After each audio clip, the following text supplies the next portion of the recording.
அஸ்ஸலாமு அலைக்கும். இன்றைக்கி ஒரு வித்தியாசமான சுவையில் எள்ளு பொடி ஒன்று பண்ண போகிறோம்.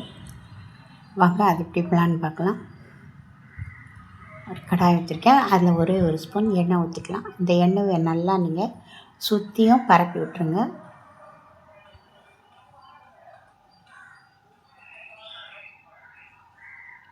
இப்போ இந்த கடாய் நல்லா காயட்டும். காஞ்சதுக்கப்புறம் நான் ஒரு 22 காஞ்ச மிளகாய் எடுத்திருக்கேன். அதில் ஒரு 4-5 காஞ்ச மிளகாய் தான் சாதாரண மிளகாய் இருக்கும். மீதி எல்லாமே காஷ்மீரி மிளகாய் தான். அதனால் காரம் கம்மியாக தான் இருக்கும். நீங்கள் உங்கள் காரத்துக்கு ஏற்ற மாதிரி நீங்கள் சேர்த்துக்கோங்க. இதில் கடலைப்பருப்பெல்லாம் கிடையாதுங்க.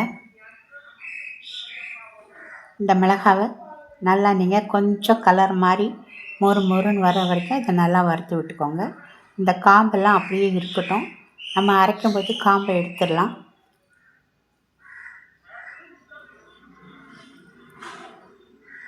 இப்போ இதை நல்லா வறுத்து எடுத்தாச்சு. இப்போ நம்ம எடுத்துருவோம். இதை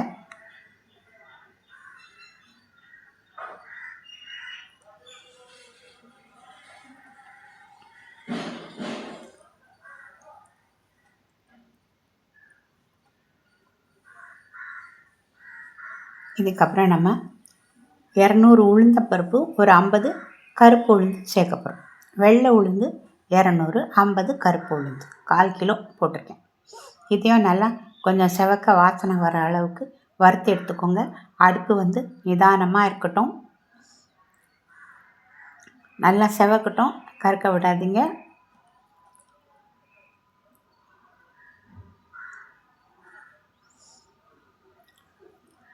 ஏன் பொன்னிறமாக நல்லா வறுத்து எடுத்துக்கோங்க.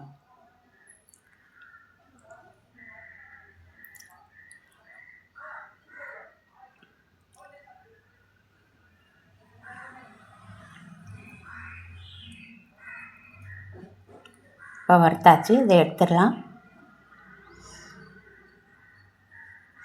இப்போ நான் ஒரு 100 கிராம்க்கு கொஞ்சம் மேலேயே தான் இருக்கும் எள்ளு போட்டிருக்கேன். வெள்ளை எள்ளு போட்டிருக்கேன். நீங்கள் கருப்பு வெள்ளைன்னா கூட சேர்த்துக்கலாம்.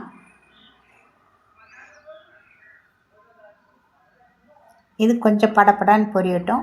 இதோட கூடவே நம்ம ஒரு கைப்பிடி அளவுக்கு கருவேப்பிலையும் 2 பெரிய கட்டி பூண்டு தோலோடு சேர்த்துக்கலாம். இதோடைய இப்போ பாருங்கள், ஒரு சின்ன புளித்துண்டு ஓடு நாரெல்லாம் இல்லாமல் சேர்த்துக்கோங்க. சேர்த்து இதையும் நல்லா வறுத்து விட்டுக்கோங்க. இந்த எள்ளு கொஞ்சம் படப்படான்னு பொரியணும். அது வரைக்கும் கொஞ்சம் வறுத்துக்கோங்க. கொஞ்சமாக பொரிஞ்சால் போகிறோம், இல்லாட்டி கலர் மாறிடும்.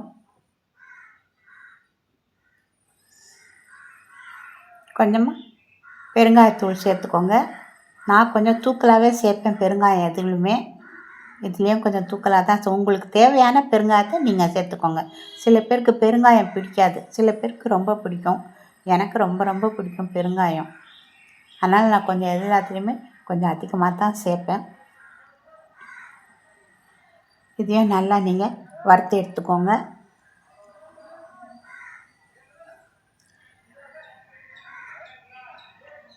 எள்ளு கொஞ்சம் பொரியணுங்க, அது வரைக்கும் கொஞ்சம் விடுங்க. இப்போ எடுத்தாச்சு.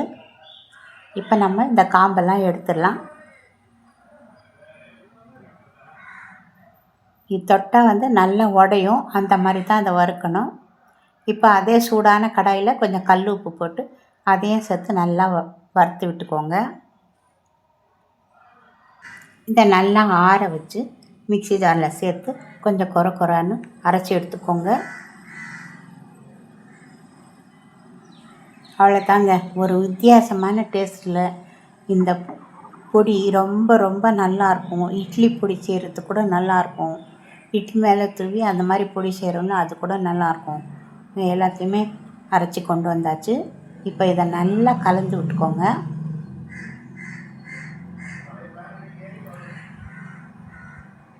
இந்த மாதிரி நல்லா கலந்துக்கோங்க. கலந்துட்டு இதில் இப்போ நீங்கள் உப்பு இருக்கா உரப்பு இருக்கான்னு பார்த்துக்கோங்க. உப்பு இல்லைன்னா உப்பு சேர்த்துக்கோங்க. உரப்பு இல்லைன்னா கொஞ்சம் காஷ்மீரி மிளகாய் அப்படி சேர்த்துக்கோங்க. எல்லாமே சூப்பராக நல்லா இருக்குங்க. பிடிச்சிருந்தா லைக் பண்ணுங்கள், கமெண்ட்ஸ் பண்ணுங்கள், பெல் பட்டன் அழுத்தி சப்ஸ்கிரைப் பண்ணுங்கள்.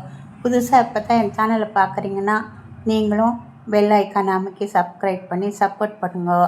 அஸ்ஸலாமு அலைக்கும்.